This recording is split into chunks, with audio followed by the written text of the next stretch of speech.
Hello, my friends. Welcome to the Sunshine Study. I'm trying to let you see this wonderful book.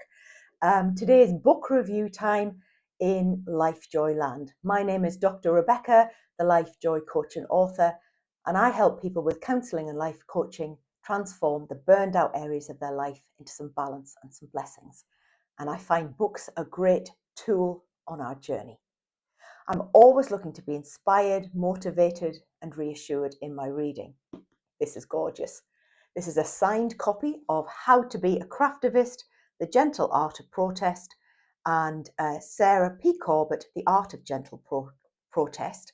Sarah P. Corbett, I have met her, I have heard her. It's very inspiring. It's also yellow and got scissors on. And when I love a book, I underline it lots. I make notes in the margins and I make notes in the front couple of pages. But sometimes I realise that there isn't enough space to take notes. So this summer I did a bold thing and I decided to use one of my gorgeous notebooks, and I would, look at the gold, I would make notes about the best parts of the books that I loved. And it's filling up, and it's a wonderful resource to go to. It takes a bit of time, but it's a restful and restorative activity. So why did I love Craftivism?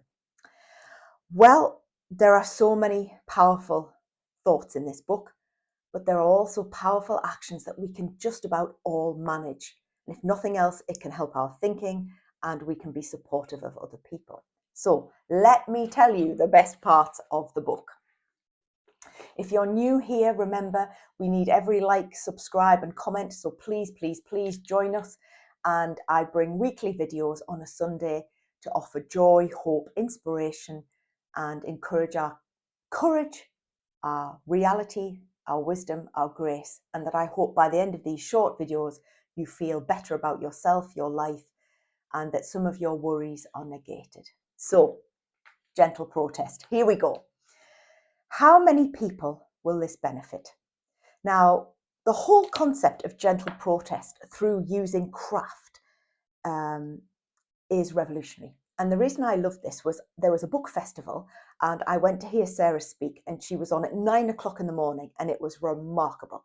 And she had brought some of the things that she had done and made to offer as a campaigning tool.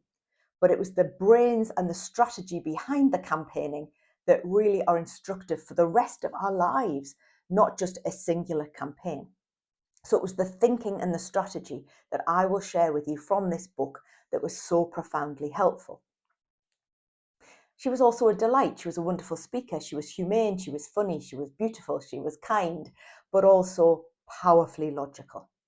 Now, what she had done was make things, mainly small things that were soft and beautiful, and embroidered a message on them in different ways, and given them to many people who were powerful and able to make decisions about things that affected many people.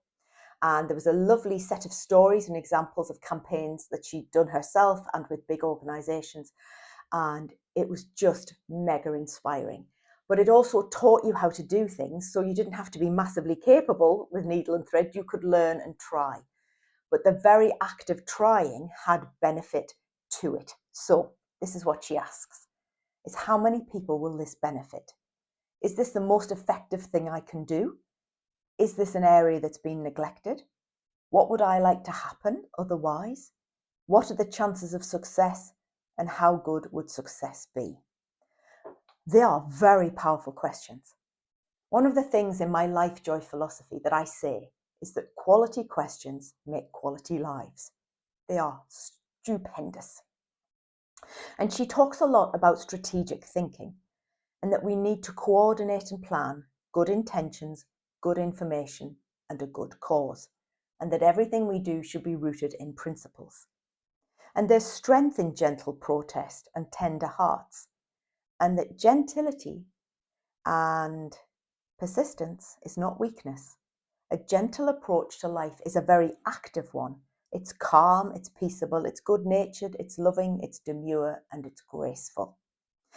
Protest with compassion and empathy for all involved, everybody, realizes that we're all fragile and we all need to be handled with care. So what she does is she dismantles the idea of an aggressive opposition and the need for an aggressive approach. And her ability to connect the two, I think, is outstanding. And she says, the ability to control impulse is the base of will and character. And the root of altruism lies in empathy, that we read the emotions of others, we have some self-restraint, we have compassion, and that we have emotional intelligence. And that being gentle and using gentle approach uses anger appropriately. And that we are right to be angry about injustice, but that we don't ourselves become aggressive, but that we harness it wisely. Brilliant. The right degree of anger at the right time for the right purpose. And we protest against things, not people. And whatever you do it with elegance and controlled strength, and that you turn knowledge into practical wisdom. And we always have some power. Now, I love that sentence so much because she doesn't say all the power or no power. She says some. Imagine if we looked at our own lives and the world around us and our communities and our units as we always have some power. So we have to think about what the injustice is and what energy and time have we got to address it. What's the best tool for it? And the key message needed or action to be taken. Who will tackle this? Are we treating everyone with dignity? What's the best way to engage the audience using the resources ethically? And we can have a tough mind and a tender heart, and all our actions need to be rooted in love. So let me just show you this again. All our actions rooted in love, righteous anger, the right amount, but gentility is not the same as aggression. Oh, loved it. Now, the other part about this is the things that she made. And one of the things that she had was from a very large organisation. They bought some handkerchiefs from them and then embroidered them and had a campaign about paying their employees the real living wage. And they embroidered on the handkerchief to the board members, "Don't blow this opportunity." Brilliant. So it was witty as well as heartwarming. Now, she says here, build bridges, don't create battlefields. Oh, yes, yes, yes. And that character is formed from thousands of little choices we make, and they turn us into the people we want to be. And that we all always should find common values and connections, aspire for a collective society, not an individualistic and competitive one, and that we should transform harm into help. So, craftivism is about giving somebody a gift, giving the receiver something to help them think. It's soft power.